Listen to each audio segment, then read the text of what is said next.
I'm here with Lieutenant Colonel Camilo Guerrero in the Department of Behavioral Sciences and Leadership. Thank you, Colonel Guerrero, for sharing your story with us as we use it as a lead-in to our chapter on motivation. Could you share with us a little more your story about your diagnosis with cancer and how that has changed your outlook on your life and influenced your personal motivation? I would love to, Dr. Katayama. First and foremost, thank you for allowing me to tell my story. For the cadets, thank you for clicking the link and coming to listen to my story, whether you meant to or not. I promise not to bore you. So let's go back to that day 2 years ago that is in the little introduction that the cadets have read. 2 years ago, my life changed. Some would say that it would be a negative thing to be found out that you have cancer. I argue it was a blessing. That might sound hard to believe, but it's on your outlook of how you take an adverse situation and decide whether or not you will succumb to it or find a way to find the positive within it. So in my case, 2 years ago, as I said, the captain asked me to go see a specialist down in Fort Carson.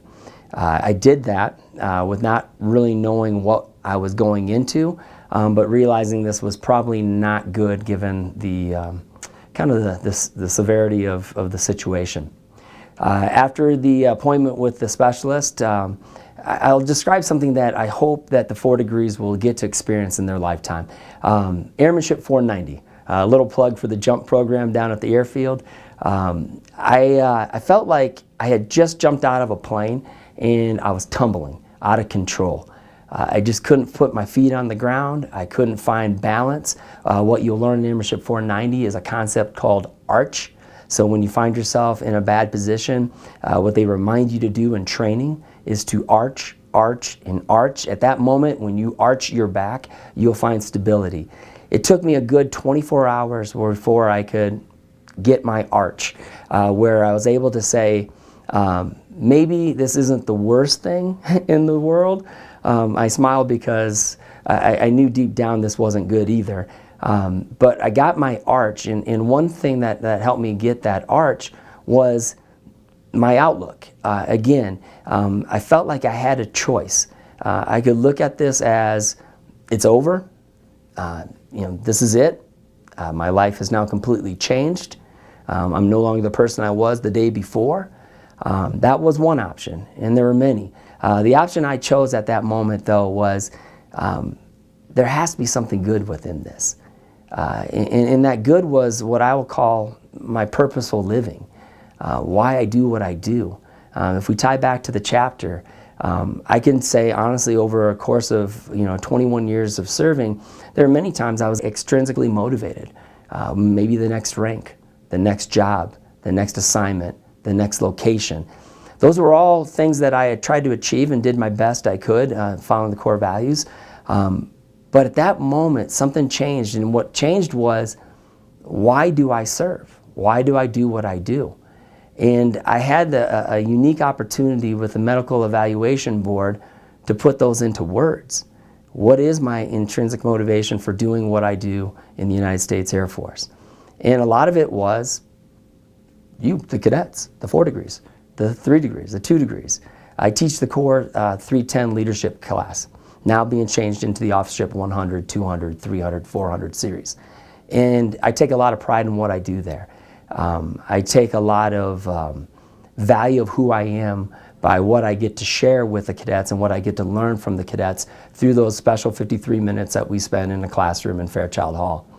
So when I went down to the Medical Evaluation Board down in San Antonio, Texas, it wasn't a threat to my career. It wasn't a threat to me as a person. It was an opportunity for me to sit in front of 3 colonels and tell them my story like I'm doing for you all today, where I get to explain why I do what I do. And when you have an opportunity to do that, after being given a diagnosis of a stage 4 terminal cancer, your outlook is pretty clear. I wouldn't do this if it wasn't a passion. I wouldn't do this if there wasn't value that I felt that I received or gave in the opportunities I get here at the Air Force Academy. And so within that less than an hour meeting I had with the Medical Evaluation Board, I had an opportunity to share my story, to explain what intrinsically motivated me to spend whatever time I have left at the United States Air Force Academy serving those who I want to serve. And then what miraculously happened was the board had kind of hinted to me in the beginning that with this type of diagnosis, the only person who could overturn this would be the Secretary of the Air Force and their board. I understood that. I understood the odds that I was going against, but like I said, I felt much gratitude that they allowed me to come there in person to tell my story besides having it on paper. And when everything was said and done, we finished, and an hour later I got a phone call from my lawyer who represented me to help me through the process that the Air Force assigned. And the lawyer said, "Colonel Guerrero, this is unbelievable, but the Air Force board has brought you fit to service." And I had to go open up a window because I wasn't exactly sure that I was not sleeping, because I was actually napping. I was a little bit worn out from the experience.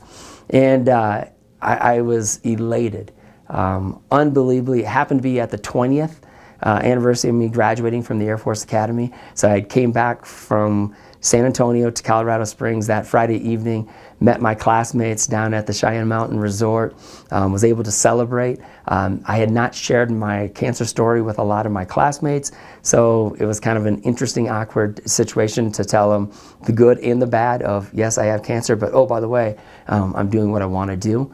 And so I shared that story with cadets in terms of it was never my extrinsic motivation for rank or position or career or location that got me through this adverse time. It was my intrinsic motivation. I'd argue it was my outlook.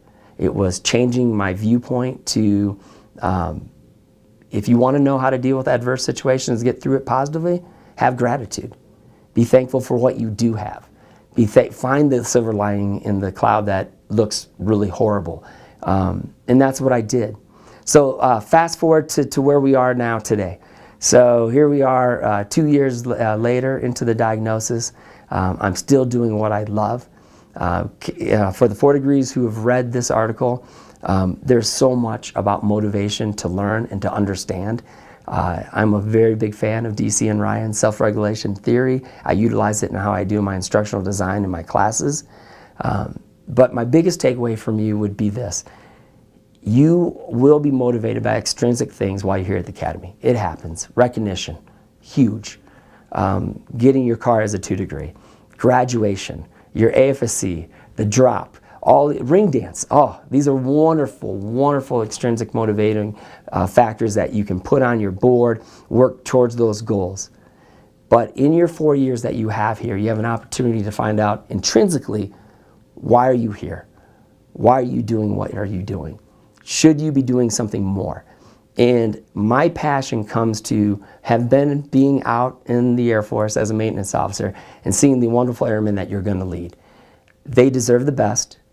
They deserve intrinsically motivated officers of character that want to do what the things they are doing to make us a better Air Force.